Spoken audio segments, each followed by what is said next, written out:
அனைவருக்கும் வணக்கம். இந்த நாள் இனிய நாளாக அமைய வாழ்த்துக்கள். ஏல்பி ஜோதிட ஆசிரியர் சாந்தி தேவி ராஜேஷ்குமார். தமிழ் புத்தாண்டு பலன் பராபவ வருடம் எப்படி இருக்க போகுது? இந்த காலகட்டங்கள் மீன ராசிக்கு நிறைய எதிர்பார்ப்புகள் இருந்துகிட்டு தாங்க இருக்கு. மீனத்தை பொறுத்தளவுல குரு பகவான் சுகஸ்தானத்துல இருக்காரு. அடுத்து பூர்வ புண்ணியஸ்தானத்திற்கு போய் தன்னுடைய 9வது பார்வையாக ராசியை பார்க்க இருக்கிறாரு. ராசிநாதன் ராசியை பார்க்கறதும் இந்த வருடத்தின் ராஜாவாகவே அவர் இருக்கிறதும், பூர்வ புண்ணியஸ்தானத்தின் அதிபதியான சந்திரனே சேனாதிபதியாக, மேகாதிபதியாக, அர்க்காதிபதியாக வருவதும் உங்க காட்டுல மலை அப்படின்னு கூட சொல்லலாங்க. அந்த அளவுக்கு ஒரு சாதகமான பலன்கள் மீனத்திற்கு இருக்கு அப்படின்னு சொல்லலாம்.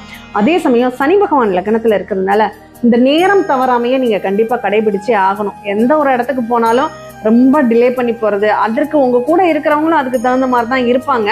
பட் இருந்தாலும் கொஞ்சம் நீங்க நேரத்தை மாத்தி ஒரு 9 மணிக்கு போகணும்னா 8 மணிக்கே அங்க இருக்கணுங்கிற மாதிரி முயற்சி பண்ணுங்க. அப்படி போனீங்கன்னா மட்டும்தான் உங்களால வெற்றி பெற முடியும் அப்படிங்கிறத மனசுல வச்சுக்கோங்க. ஒரு சோம்பேறித்தனம், ஒரு சோர்வு, ஒரு சங்கடம் அதெல்லாம் விரட்டிடுங்க.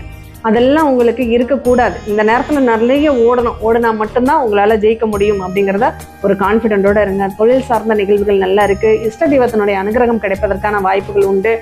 நல்ல ஒரு லாபம், மகிழ்ச்சி, ஒரு சுற்றுலா பயணங்கள் மேற்கொள்ளக்கூடிய ஒரு வாய்ப்புகள், இது எல்லாமே உங்களுக்கு ரொம்ப சாதகமான பலன்களை தந்த போதிலும் படிப்புல கொஞ்சம் கவனம் வேணும். நல்லா படிக்கிறதுக்கு முயற்சி பண்ணணும். வாழ்க்கையில சில விஷயங்களை நம்ம பெறணும்னா தூக்கம்ங்கிறத விஷயத்த தியாகம் பண்ணி தான் ஆகணும். அதை கொஞ்சம் ஃபாலோ பண்ணிக்கோங்க. மற்றபடி உங்களுக்கு நல்ல ஒரு சூழ்நிலை அமையக்கூடிய வாய்ப்புகள் நல்லாவே இருக்கு. ஸ்ரீரங்கம் ரங்கநாதனை வழிபாடு செய்யுங்க. கண்டிப்பா ஒரு நல்ல மாற்றம் அப்படிங்கிறது இந்த காலகட்டங்களில் உண்டு. நன்றி.